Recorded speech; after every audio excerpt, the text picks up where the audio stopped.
Tässä nauhoitteessa tarkastellaan sattuman merkitystä urapolulla ja pohditaan, mitä oikein tarkoitetaan sattumalla, joka on suunniteltu. Nauhoitteen kesto on 10 minuuttia. Parhaiten pääset mukaan ajatukseen, kun mietit omalta kohdaltasi vastauksia kysymyksiin, joita seuraavassa esitän. Kun ajattelet tähän astista opiskelu- tai työuraasi, onko se ollut kuin yksisuuntainen valtatie, joka etenee soljuvasti yhteen suuntaan? Vai onko se pikemminkin ollut mutkikas polku, jossa on ylämäkiä, alamäkiä, risteyskohtia ja muunlaisia miettimiskohtia? Millaiset asiat ovat vieneet sinua eteenpäin? Mitkä asiat ovat vaikuttaneet sinun valintoihisi?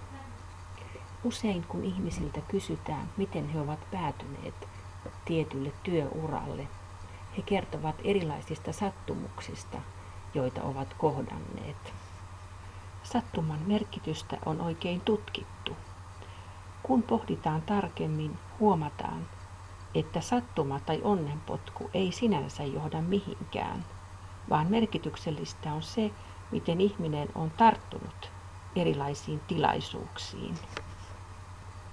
Sattuman hyödyntäminen tai tarttuminen tilaisuuteen onkin oikeastaan suunniteltua toimintaa. Ihminen ottaa tilaisuuden tullen käyttöönsä aiemmat suunnitelmansa, kokemuksensa ja valmistelut, joita hän on tehnyt tulevaisuuttaan ajatellen. Ihminen vähättelee helposti omaa panostaan asioiden kulkuun. Usein sanotaan, että minä vain satuin saamaan työpaikan tai satuin olemaan oikealla hetkellä oikeassa paikassa.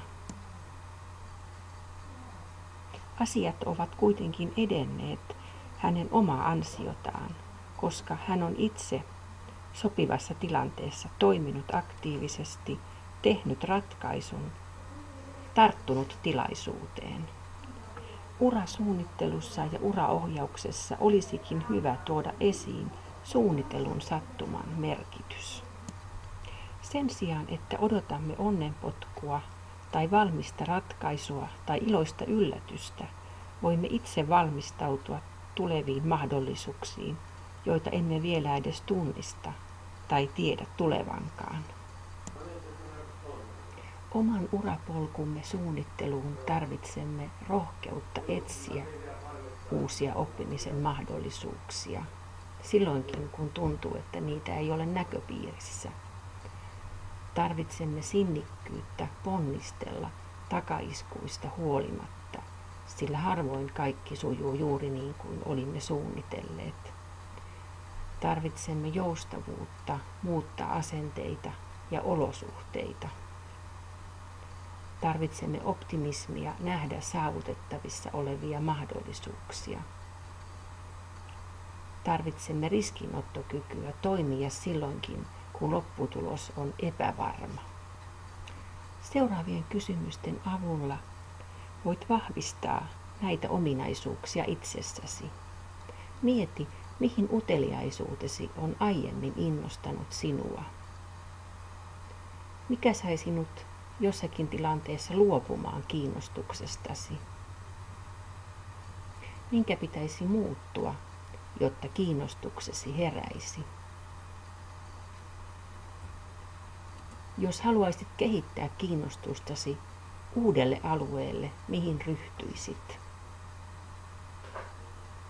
Millaisiin kysymyksiin haluaisit, että tutkintosi antaisi vastauksen? Milloin viimeksi tartuit tilaisuuteen sattumalta? Millaisen onnenpotkun toivoisit itsellesi? Miten voit edistää onnekkaan tapahtuman todennäköisyyttä? Miten elämäsi muuttuu, jos et tee mitään? Miten voit aloittaa esteiden raivaamisen?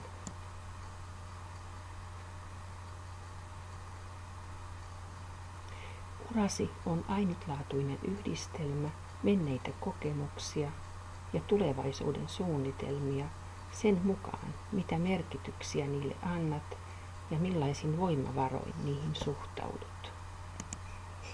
Kiitos mielenkiinnosta.